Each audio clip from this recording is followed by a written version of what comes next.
Appreciate the opportunity to speak before you today. My name is Lance Binoniemi. I'm the Vice President of Government Affairs for the Michigan Infrastructure and Transportation Association, or more commonly known as MITA. MITA represents nearly 600 companies that build our roads, bridges, underground water and sewers, utilities, dams, all types of infrastructure in every corner of our state. We want to talk a little bit today about road funding and where we're headed into the future. This first graph you'll see is what we're seeing as pavement condition projections,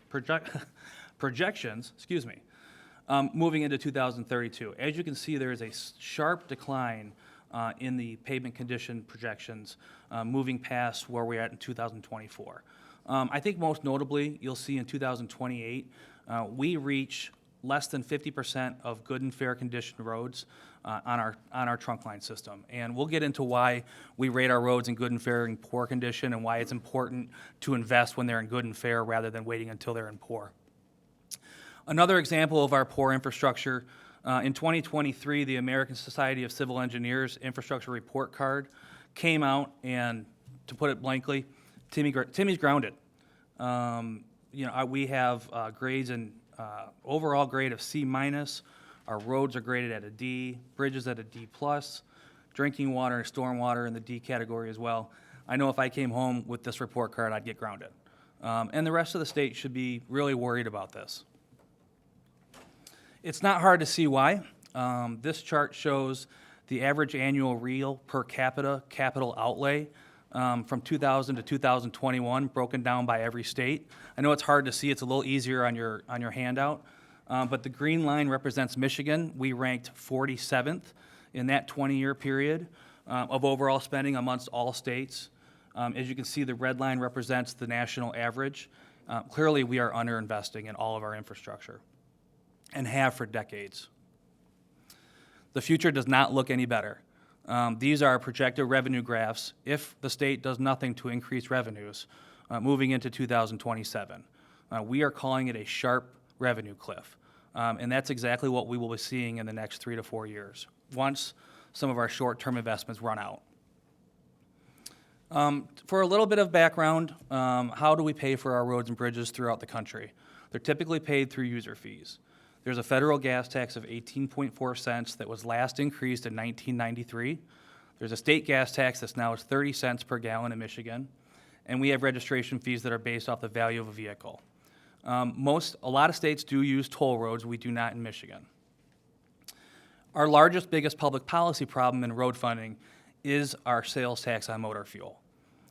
Michigan is one of about 5 states who assesses sales tax on their motor fuel. Very little of that revenue goes to transportation. In fact, of the $1.1 billion that raises, only $50 million actually goes into roads and bridges. So the last road funding package that we saw come through the legislature was in 2015. And as Governor Snyder signed that bill, he said it was a good down payment. He knew it was not the solution to our long-term sustainable road funding problem. But we increased the gas tax by 7.3 cents, which was indexed, which was very, very smart of the legislature back there. That started in 2017. Increased registration fees, 20%. And then for the first time ever, dedicated general fund revenues to transportation, a full $600 million by 2020, 2021, and moving forward. We also increased registration fee increases for hybrid and electric vehicles of $50 and $140. And this package raised about $1.2 billion annually every year moving forward from 2020. Unfortunately, we needed $1.4 billion starting in 2010. But the legislature took 10 years to finally fully enact a $1.2 billion problem. During that period, losing $12 billion in available revenue that we could have had the legislature acted when they knew they needed that money. So moving forward, not to try to, as the governor knew that this was just a down payment, started another infrastructure commission, the 21st Century Infrastructure Commission, a very lengthy report that showed that the state needed to raise an additional $2.2 billion more annually for the next 20 years to make our transportation network in 90% good and fair condition, which is the benchmark that the state of Michigan has set. Since those revenues, what has been the response of us needing $2.2 billion? There have been some significant short-term investments, and this is why we are seeing so much construction going on our highways right now. Congress passed the Infrastructure Investment and Jobs Act. Those investments last through 2026. The governor's Rebuilding Michigan bonding program is a 4-year bonding program that is investing $3.5 billion into our state highway system. But where are the revenues from 2027 and beyond? We are in a road funding crisis, and the state needs a long-term, equitable, and sustainable road funding solution. A little bit deeper dive on the IIJA. And the reason why I do this is because when the IIJA was passed and some of the projects were laid out, we saw a lot of media reports about how great the program was. It's the most the feds have ever invested in the highway network. That is absolutely true. It did not solve our problem. And we did not want the public or the media to think that we have solved our problem with these short-term investments. So what does it actually mean in overall investments? We are receiving about $330 million in additional funding from the feds for that 5-year period. Again, we need $3.9 billion more annually in our roads to bring them up to 90% condition. So $336 million is part of that, but certainly isn't the full $3.9 billion. Now, Chairman Puri and I met a long time ago, one of our first meetings, and he asked if we could have a projection chart that suggested if we invested $1 billion into the system or $2 billion into the system. And so we asked MDOT to put this chart together, and it shows what it would take for, again, $1 billion, which is the yellow line, 1.5 billion, which is that orange line, and then the green line is a $2 billion extra annual investment. And I want to make sure everyone's clear, this is on the MDOT system only. So this only represents 39% of the total investment that would need. So what does that mean? If we raise $1 billion for MDOT, the total package would have to the total investment would have to be $2.56 billion overall to make sure that the locals are getting that 39%, MDOT's getting that 39%, and cities and villages are getting the 22%.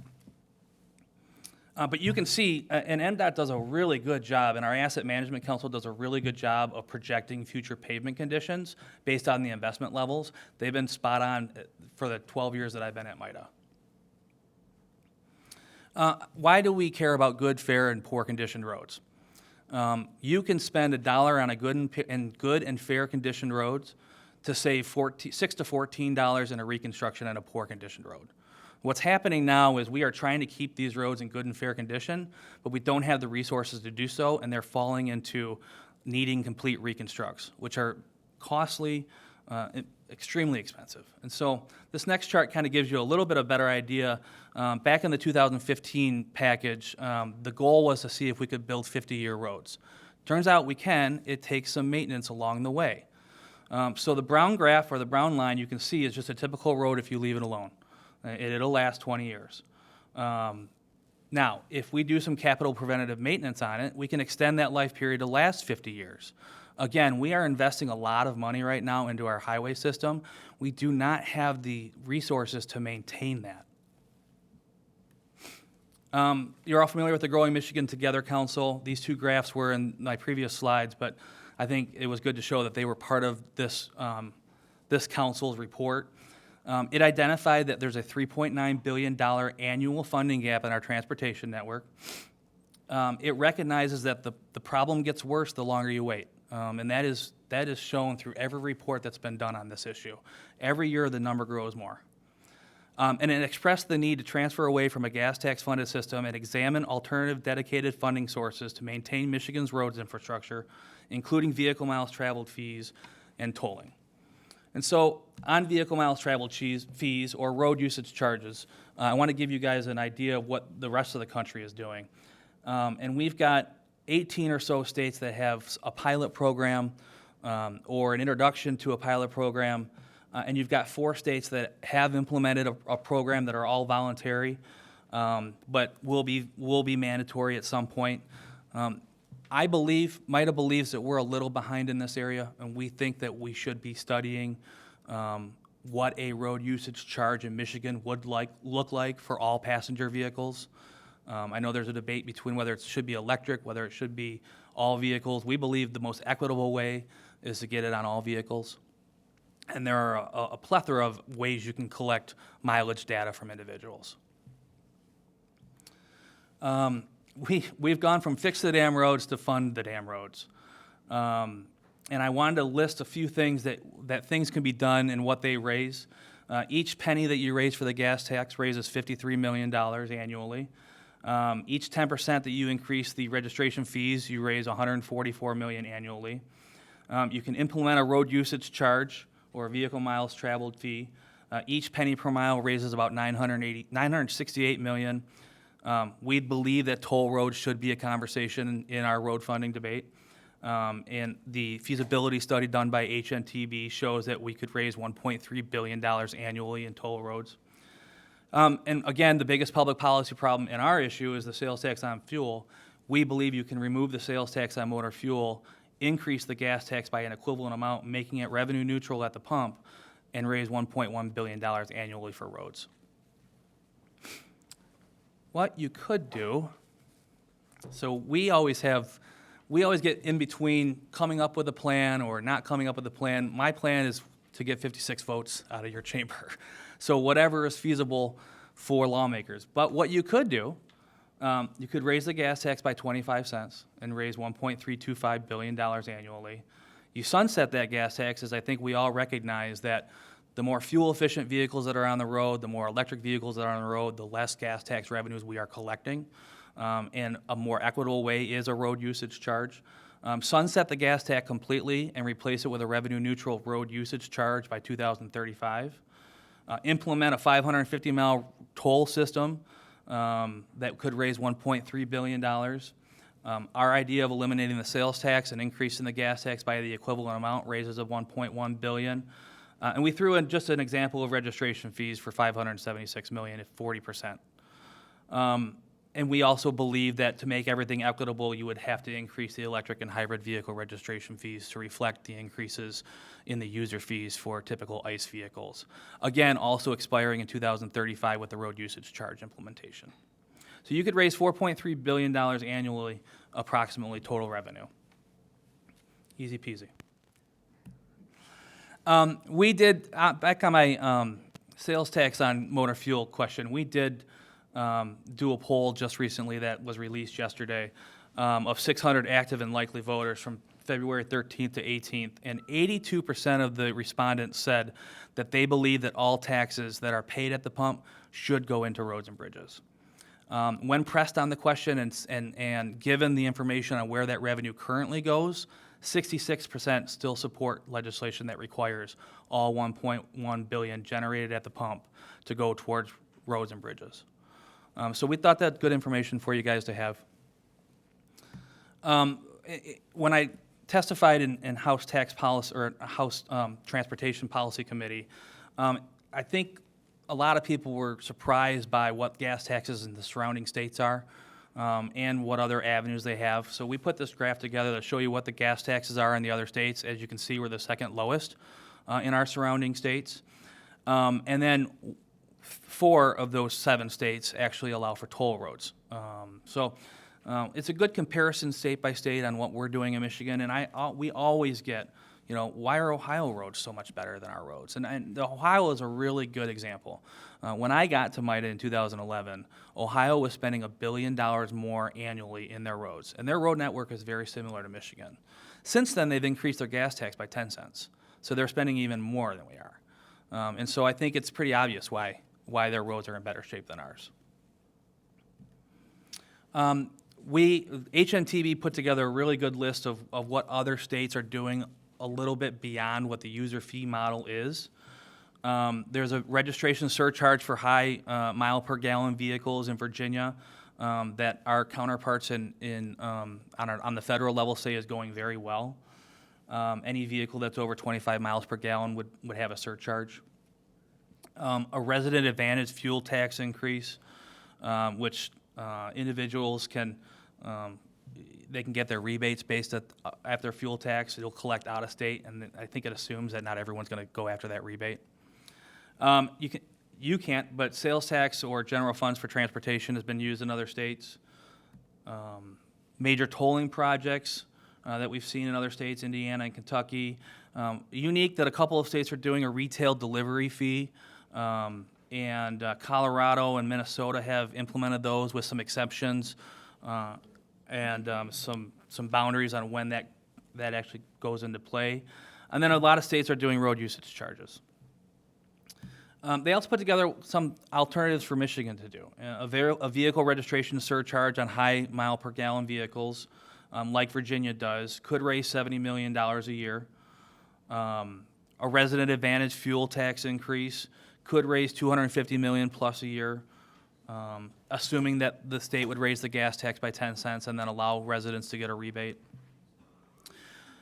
Sales tax on general funds or general funds. For us, I would love if you guys could put a sales tax into place to increase 1 penny or 2 pennies for roads, but unfortunately that's got to go to the voters, and that's a pretty difficult and heavy lift.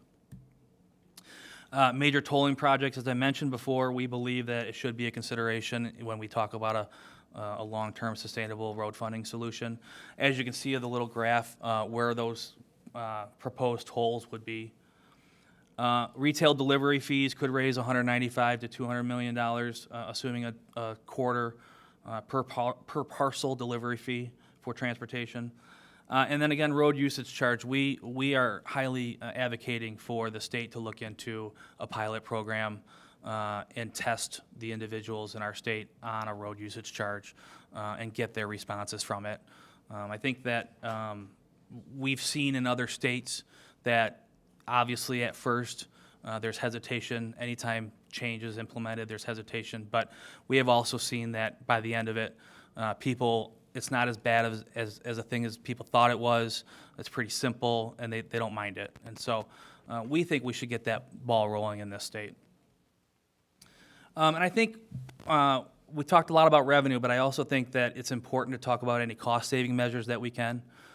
And we believe at MITA that your biggest cost-saving measure that you could do is increase access to aggregates in this state. We have had a huge demand in our aggregate supply, and we are running out of our pits that are open. We are running into a lot of roadblocks on local units of government denying those pits. And so here are just a few examples of headlines in different areas where pits have been denied or held up in courts. And at the bottom line, we just need better access to our aggregates. The result right now is taxpayers and private sector are paying more per mile because of trucking costs and those aggregate pits being so far away from the construction project. And we have some examples of 120, 130 miles of aggregate being delivered that far away. And that the biggest increase, one of the biggest largest increases in inflation costs are our trucking costs right now. You think about it, fuel and maintenance on vehicles, truckers are in very high demand, and so we can cut that very down. We can cut that significantly down and cut some costs. Lastly, we've got an ongoing educational campaign called the Fix My State. It's got more information than you could ever imagine, and I encourage you all, if you want more information, I'm happy to provide it to you, but also encourage you to go to fixmystate.org and see some of that stuff that we're going. We're starting to get more public engagement on the debate, and hopefully we'll be flooding your offices to your demise and dismay.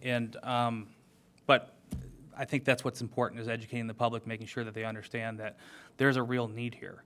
The more we wait, the worse it gets. And I think I heard the director say it the other day.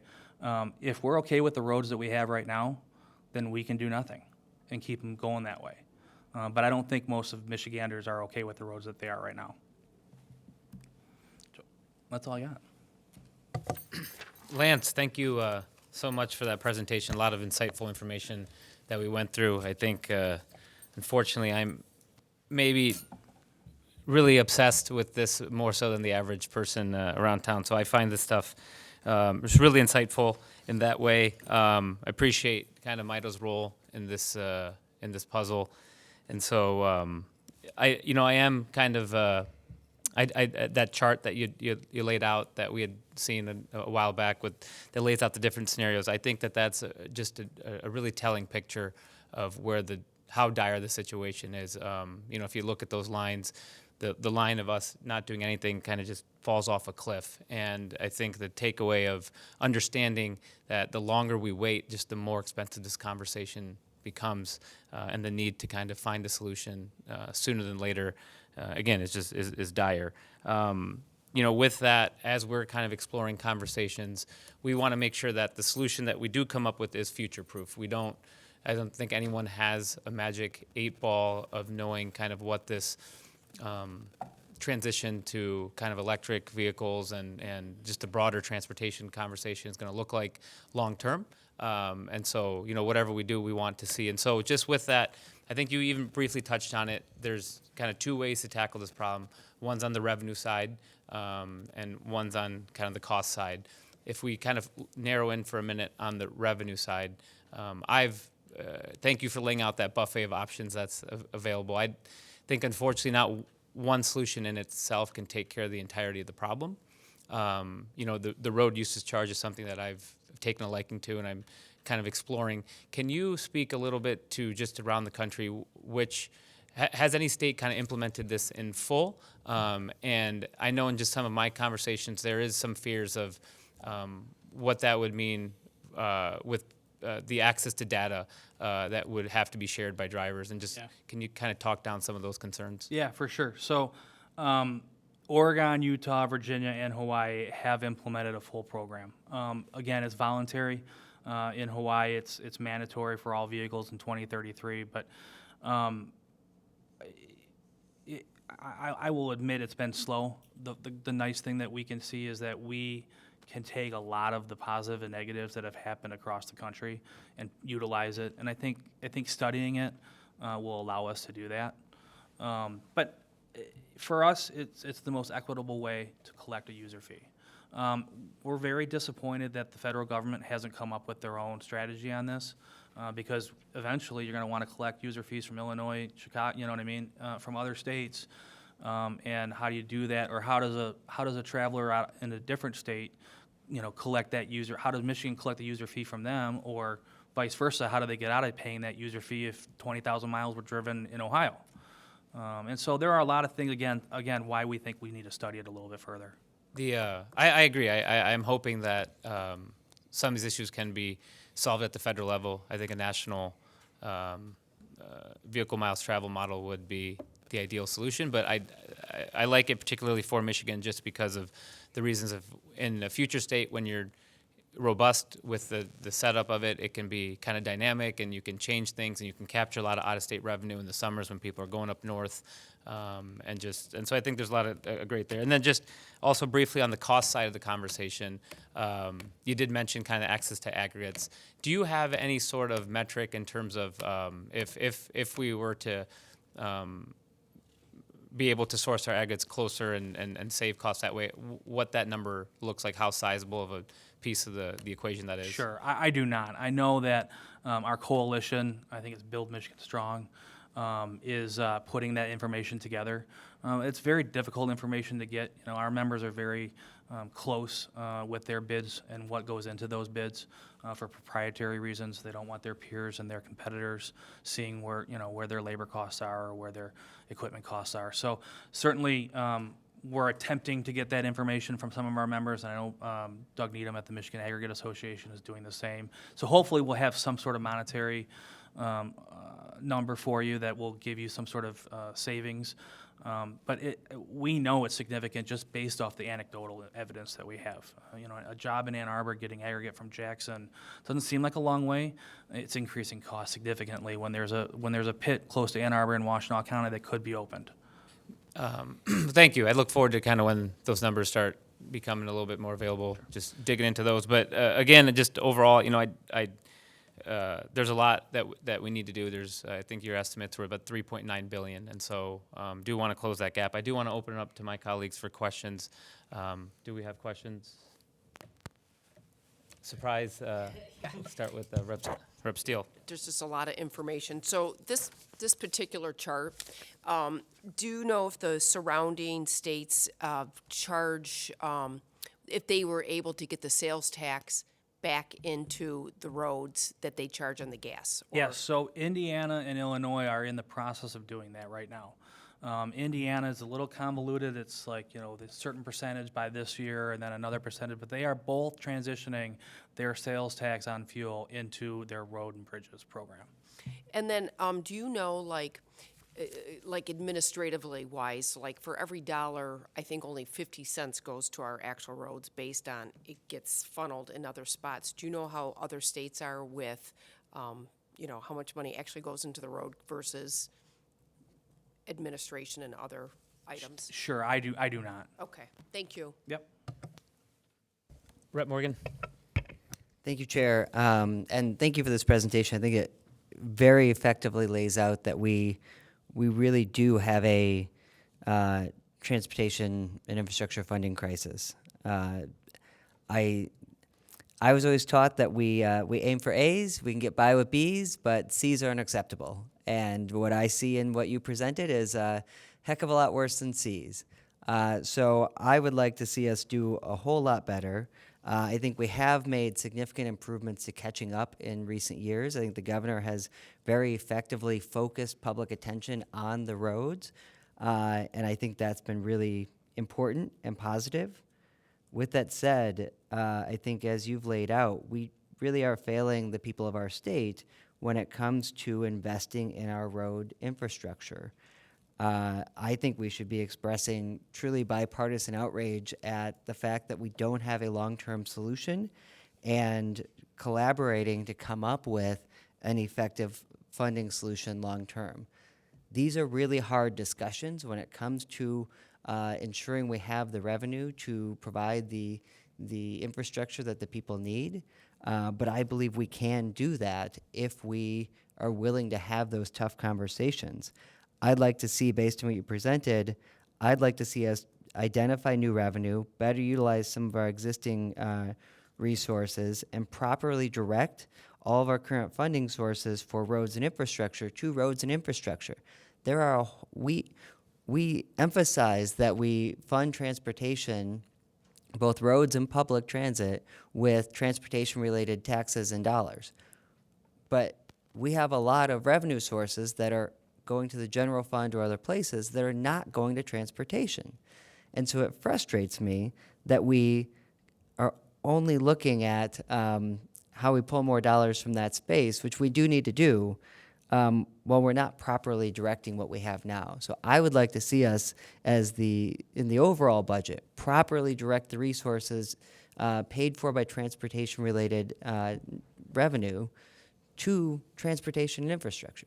So I think you've laid out a lot of phenomenal ideas that are worth considering, and I think I agree with the chair that we really would need to look at a combination of those ideas to ensure the resources available. Right. The last point I will make is thank you for pointing out that this is just looking at state roads. We have to help our locals with the local roads. We have to. It doesn't matter if you can drive smoothly on the highway if you've gotten a flat tire or broken your axle on your way to the highway. So I would like to see us also pay attention to that piece as well. That is not a question, it is all commentary, but thank you very much, and thank you, Chair. Thank you, Rep. Morgan. I appreciated your riddle on the report card. I'm the son of immigrants, so for us it was you aim for A's or don't come home. But regardless, what kind of struck me is what you said is this is one of those conversations that can be bipartisan. There doesn't need to be that partisan slant that exists, in the ethos of Lansing that in this room. I think this is a conversation that affects Michiganders regardless of political persuasion. And so that's what attracts me to this conversation. That's why I think it's so important we figure this out. But with that, Lance, thanks for your time today. If I could make one more yeah. comment on that last remark. The 2015 road funding package that passed was under complete Republican control. So you're absolutely correct. This is a bipartisan issue. Good. Let's keep it that way. With that,